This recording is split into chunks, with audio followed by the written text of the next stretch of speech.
Hi guys, so I just had lunch with a friend, and while we were chatting, something that I had forgotten about just kind of came up in the conversation. And that's one of the wildest comments I've ever had on my channel. The funny thing as well is that the exchange went viral on Reddit. It's wild, I'm telling you. But let's get started. I'm gonna give you some context first. So, I made a video, which was, I think, 3 years ago, which was called How Did I Learn So Much Vocabulary in English? Where I, as the title suggests, go through how I learned vocabulary in English and just vocabulary in general, basically. And on the thumbnail, which I will show you here, I used the word learnt, which is the past tense of the verb learn, right? Well, that person didn't like that. Let's have a look. So, Board of Bills decided to comment, and this is gonna be a wild ride. Hey man, I like your videos. That could have just ended there. But on the thumbnail for this video, it says how I learnt vocabulary. And that's just awful. Yes, you can say learnt or burnt if you're lazy with your pronunciation, but you can never, ever spell it that way. Do you see where this is going? As you are someone who is teaching language online, can I please suggest that you don't do this again? Change the thumbnail. For your students and fans. Okay, sorry. It's gonna be hard for me to keep a straight face. Let's carry on. No past tense in English will ever end with a T when the ending ed is available. I don't know who says that, but okay. Learned and burned are the correct spellings, however you might wish to pronounce it. This is a pretty big deal. ... When I first read the comment, I was like, what the f is wrong with this dude? And obviously, because, you know, someone is being prescriptivist and just painfully wrong on my channel, I had to reply. Of course I did. Let's have a look at what I said. What is a pretty big deal is that you'd be so rude as to write this comment and question my ability to teach languages. You can tell I was not having it. I'm sorry my perfect spelling of the past tense of learn wasn't to your liking. Please educate yourself on the use of learned and learnt, both of which are perfectly acceptable ways to conjugate, pronounce, and spell the verb learn in the past tense. And also, spare me with prescriptivist comments in the future, because they have no place here on this channel. I was a little bit mad, but I feel like I was, you know, still firm, clear, but obviously still telling him to basically shut the f up, essentially. And then some people have replied, dude, learned is American, learnt is British. He's right, chill. And that is correct. I mean, obviously, it doesn't mean an American person can't say learnt, but that's more like a trend. David Guy, who's a very active subscriber, replied, in defense of Kevin, is not only learnt it correctly, he spelt it correctly. You should apologize and honor his choice to speak and write British English. It's self-centered to think your version of English applies to all speakers and writers of English. And that's absolutely correct. You know, I can use whichever option I want. And everyone can use any option they want, and that doesn't warrant that kind of reaction. Actually, in UK English, learnt is correct. I'm pretty sure learnt is more correct than learned. Learned doesn't seem right in this context. And actually, about this comment, I'm not too sure what they meant, but that could be because sometimes learned and learnt will sound more natural in some context, but anyway. Lol, here from Reddit, no past tense will end with a T. The arrogance. This is quality, confidently incorrect indeed. I love the arrogance. That was totally it. The arrogance is crazy. And Board of Bills decided to reply. And by the way, I love his YouTube name. I couldn't say the same for his attitude, but anyway, let's have a read. Perfect? Ooh, touchy. Easy there, Kev. As an Englishman, I would never be rude, simply not in my DNA. Yeah, I don't even know how to react to that. That's just so weird. So unhinged. Let's carry on. However, being lectured on how to spell in English by a Frenchman does border on the absurd. I love how he's blaming me for being touchy, and obviously you can tell I hit a nerve. Let's carry on. What is rude is you using a second language to try to educate me about my first. A touch presumptuous, I think you'll agree. dot dot dot. I do not agree. Notwithstanding, and I can't even say that word easily, no one says it anyway, like, I mean, it's a real word, but you know. Anyway, the level of American support you may have garnered, I'm afraid you were and remain wrong. I love the intonation, you know, using very like twatty words, like, you know, trying to sound like proper English. I'm just like, dude. A common error. And it's even funnier because he's wrong, but we'll get to that bit in a second. The T ending is a perfectly acceptable way to pronounce and conjugate the verb, but in English, as used and spoken by the English in England, it is never acceptable to spell it that way. Try it in an English exam in England, try using it in a legal document, try negotiating fishing rights with the EU over how much fish must be burnt and what must be learned, and you'll be burned, like Guy Fawkes. I love how unhinged the reaction is, like, is this guy trying to create a new French Academy or Académie Française for the English language? Let's keep going. I wouldn't presume to teach you to spell quand même as quand même simply because we all pronounce it that way and suddenly declare it to be a perfect spelling just because it felt right, because it's obviously wrong.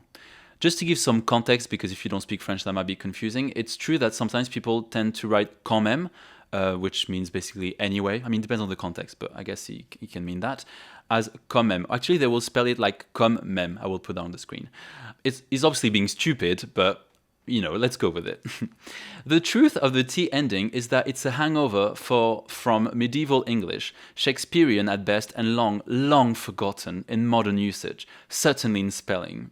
No. A bit like how nous in French became on for everyone, while apparently no one was looking.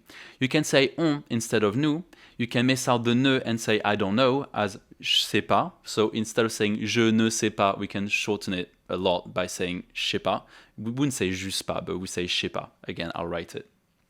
Almost as one word, but you'd better write more formally for academia or for the news. I mean, this is not an academic channel, I'm not doing the news, so anyway.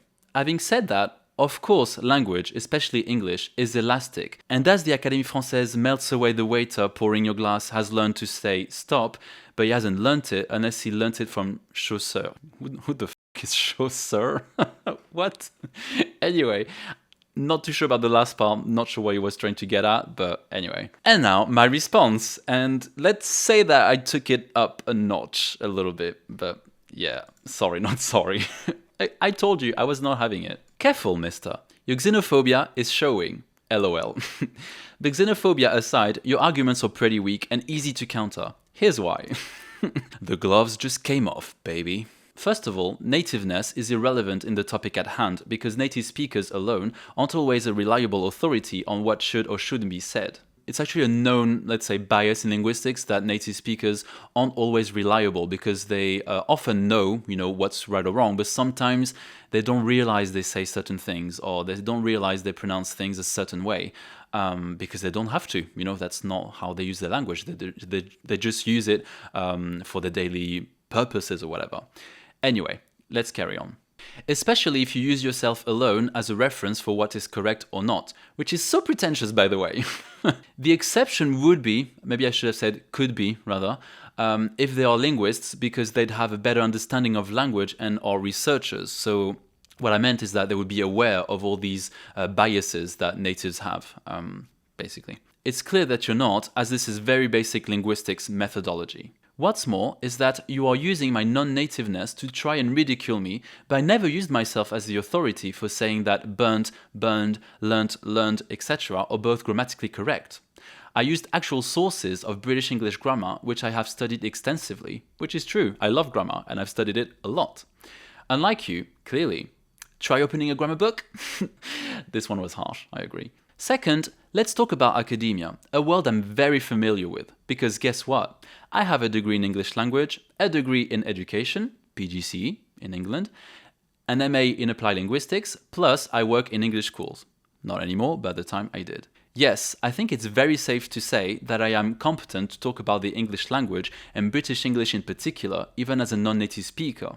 Not saying my knowledge of English is perfect, but hey, nor is yours, clearly. I'm not usually mean, but I'm sorry, he asked for it. But since you made the point that learned isn't used in academia, then please go on Google Scholar and type the word learned, with brackets I would recommend, and it'll show you over 1 million results of research papers that use learned in the title only, meaning there would be even more occurrences if you saw it in the actual paper. By actual researchers. I mean, he obviously wanted the authority of actual researchers and actual native speakers, and I just served him that.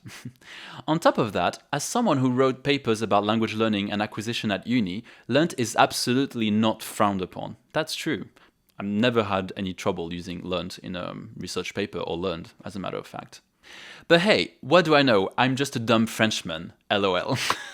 Finally, your point about quand même vs quand même is a terrible point. It's never been an officially recognized way to spell quand même, while learnt is. And that's true.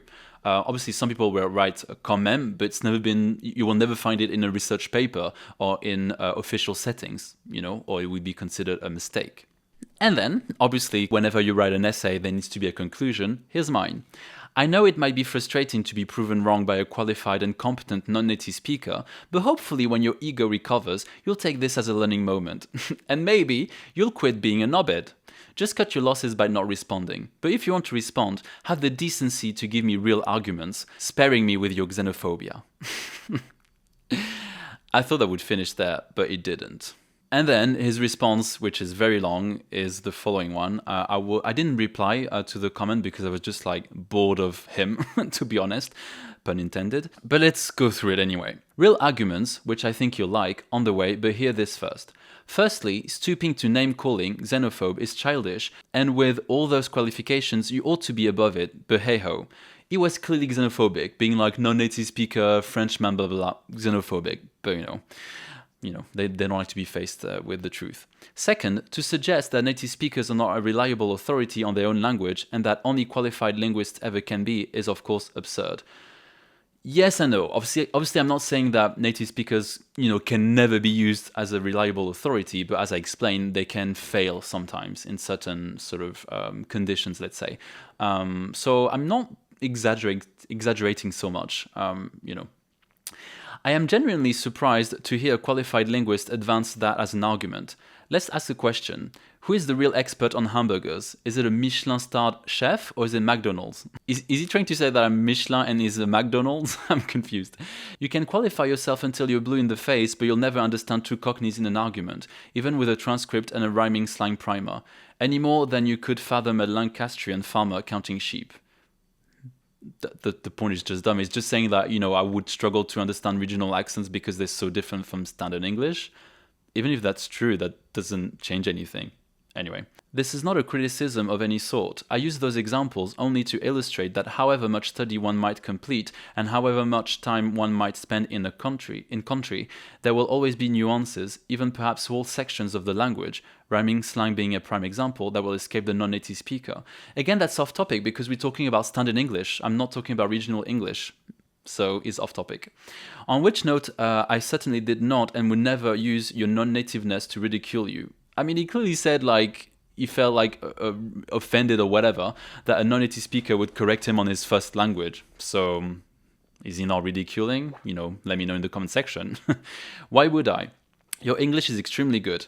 Thanks. Certainly better than my French, and I have a native French-speaking parent, have spent years in France, and yet, outside Paris, I sometimes struggle to understand what's being said. The Cockney and the Lancastrian are all speaking perfect English in my view, just like a drunken docker in a Marseille bar shouting at the referee on TV is speaking perfect French, only in such a way that most non-native speakers would have difficulty comprehending. But again, I mean, he's correct. Like Cockney English or Lancastrian English or any English is perfect. I'm not going to go into the debate of, non-standard, standard, but they are perfect and they are legitimate ways of speaking English. You could write grammar books about them. So they are legitimate, if that makes sense. Similarly, French from Marseille, which is not my variety of French, is also a legitimate variety of French. It's not wrong, but I'm not too sure why I made that point. Okay, real arguments. Finally. Just for fun, I contacted the emeritus professor of applied linguistics at my old university for an opinion on burned and burnt. His answer was enlightening. His view, expressed here using his example, is that A fire burned in a building overnight. The building was reduced to burnt embers. Sadly, the corpse of a cat which has been burned to death was found. His view is that burnt is for inanimate objects while burned is for living things. Fire, of course, is animate and for this purpose considered as living. So the fire burned, but the timbers were burnt and the cat was burned to death. As an aside, he went on to mention that most people get it wrong with swim, swam, swam and sink, sunk, sank. And was keen to remind me that pictures are hung while criminals are hanged. So you were right and wrong, and so was I. I was not wrong. On learnt and learned, he was more prosaic. He simply said, you can spell it as learnt, you won't get arrested, but you look like an idiot or a 6-year-old. Take that any way you like, I suppose. I'm not a linguist, but he kind of is. I mean, this argument doesn't make sense because, he's using one linguist. I'm not saying like he's not qualified. I don't know this person, in fact. But I literally showed him proof of like how it's used in research papers, like in millions of research papers on Google Scholar.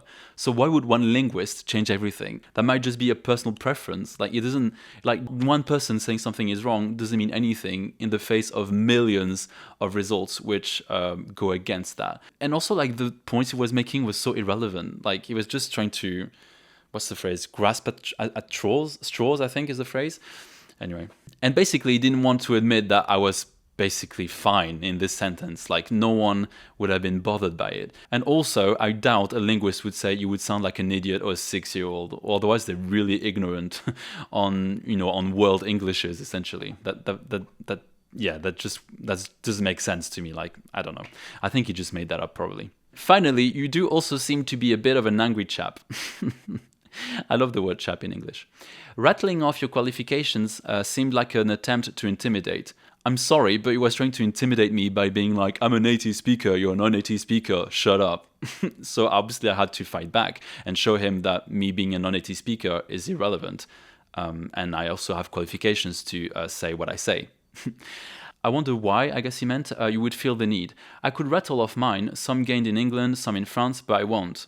You would still be wrong and they're irrelevant. I mean, because I'm talking about the English language, not France. Anyway, maybe you and I were both wrong and right. You were wrong and I was fine. About learnt and burnt, but more importantly, maybe you're a little too quick to jump on xenophobia when criticized or questioned by someone from another country, especially one whose language you seemed so keen to master. Easy, Kev, don't get so tense. Alright, so what do you think about the whole exchange? I think it was pretty wild. It was just so bizarre. Like, why would you attack someone on learnt, burnt, or whatever on a thumbnail of a video? I think it would have been way more fine if he had just said, well, Kevin, I think you might be wrong on this, like maybe have a look or something. And I would have said, no, this is actually okay in British English, and that could have been it. But instead, he decided to, climb or ride his high horses or whatever, and then just embarrass himself. And obviously, I'm not the person that knows everything about English, but I know quite a bit about English because I literally studied it for 6 years at university, and I've written in English extensively. I'm fluent. Doesn't mean I don't make mistakes. Careful, I would never argue my English is perfect, but I'm not out of my depth when it comes to English, usually, especially for something so basic as learnt. Like, I've known for years that learnt tends to be more for British English and learned more for American English. And even then, it's kind of, blurry, I guess. It doesn't always stay that black and white, basically. All right, so I hope you enjoyed this video, and I will see you in the next video. Bye.